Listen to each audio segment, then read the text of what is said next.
I know you're scared, you wanna hide away sometimes. I know you heard from everyone. Isang magandang araw po mga kababayan, mga kaibigan na may mga negosyo na soft serve ice cream. Ito po uli ang Tops soft serve ice cream. So ang topic natin ngayon ay yung error 3 ng ating mga soft serve ice cream. So this is part 2. So panoorin po ninyo at pag-aralan natin ang mga parts ng ating ice cream machine. So dito po, ayan, tatanggalin natin tong part na to para ma-check natin yung ating worm gear. So kailangan muna natin tanggalin tong dalawang tornilyo na nakakabit sa worm gear natin. Yung nakikita ninyong nasa gitna, yan po yung umiikot para umikot yung ating propeller. Ito naman po yung ating sensor. Okay. And yung maliit na yan, dalawa po yan, magnet po yun, yan po yung binabasa ng ating sensor.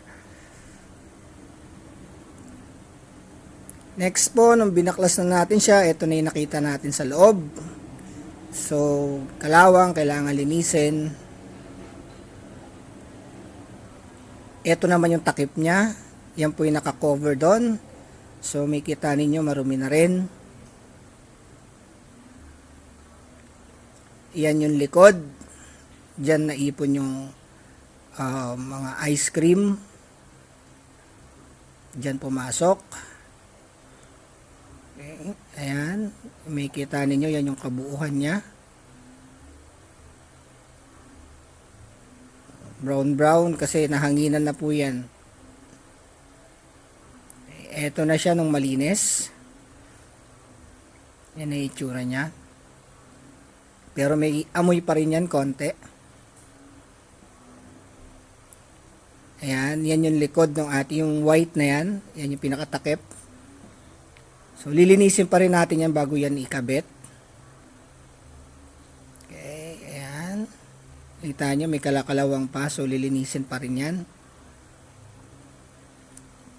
Ito yung naging issue ng machine kaya pinasok ng ice cream yung loob. Kasi kita nyo yung o-ring, sira na. Ayan yung kulay itim. Tsaka pudpud na yung mga pulang mga o-ring niya. So, yan. Oil seal po yung kulay itim na yan. Sorry. Yan. Oil seal. Nasira ni oil seal. So, palitin din. Ayan yung number ng ating oil seal. Ayan. So, yan po yung papalitan natin. Kailangan same din po ng number. Same ng size. Okay. So, hanapin natin yan. Ayan o. Yan yung nasira o. Kita ninyo may kalakalawang na. So, palitin na talaga. Tapos, ito po yung may butas. Ayan po yung nakalagay dun sa loob niyan. Ayan.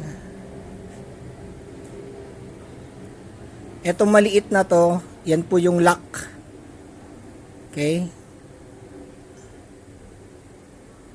Ayan yung harapan niya. Diyan nakapasok, yan sa square na yan. Nakapasok yung propeller natin para umikot. Ingatan po ninyo yung maliit na yan. Ayan. Kasi yan po yung maglalak ng ating propeller. Ayan, mapapansin ninyo. Gatla-gatla na po. So, maluwag na talaga yung ating o-ring.